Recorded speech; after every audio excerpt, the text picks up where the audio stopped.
Yo, what's up YouTube? Welcome back to my YouTube channel. Today we'll be focusing on Quasimodo level strategy. As you can see here, from QML 1, 2 and 3 here, these are different approaches that the market makers use in order to manipulate and mitigate their orders using the QML strategy. And from 1 to 3, they all differ by the level of confluence. As you can see, the first one it doesn't have more of a confluence here because we just have a QML level and only an FTR here. So an FTR here is this FTR is the only peak or is only level that has liquidity. So the probability of this setup is not that high. On QML number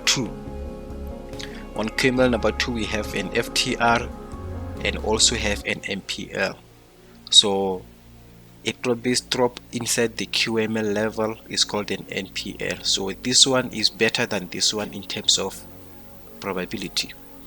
On the last one, QML number 3, we have both NPL and FTR, also including also a liquidity zone. So that means here we have two different kinds of liquidity, which is equal highs and this failure to return to order block, given that this is our order block here.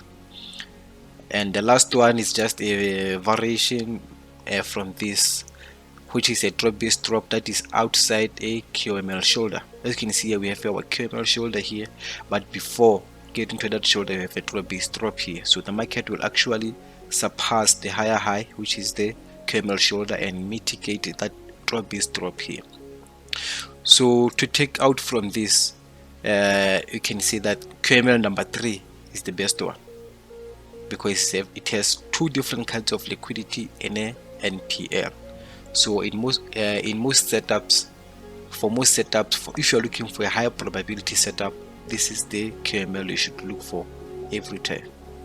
So guys, here's an example on AUD CHF of a simple bullish QML level strategy here. So as you can see here, we were creating lower lows, and then this is our lower high, a lower low, and our lower high, and a lower low, and now we just broke a lower high here. That means we just changed character.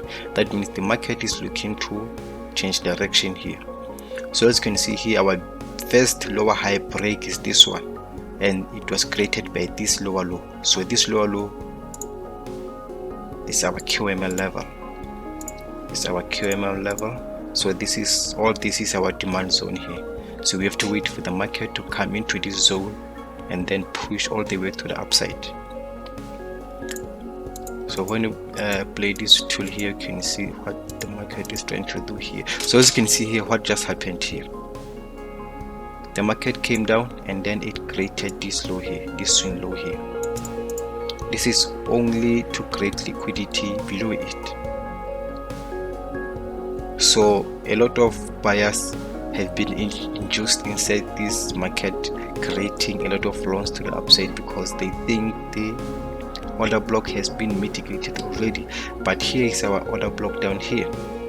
So we still have to wait for the market to come back down again.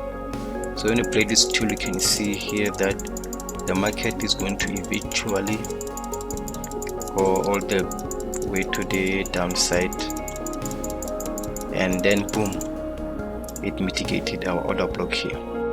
So on our next video guys, I'll be showing you how to differentiate support and resistance and order blocks guys. As you can see here in this scenario guys, as you can see here on AUD CAD, we have a failed order block and then it was mitigated, but most people are going to think this was just support and resistance.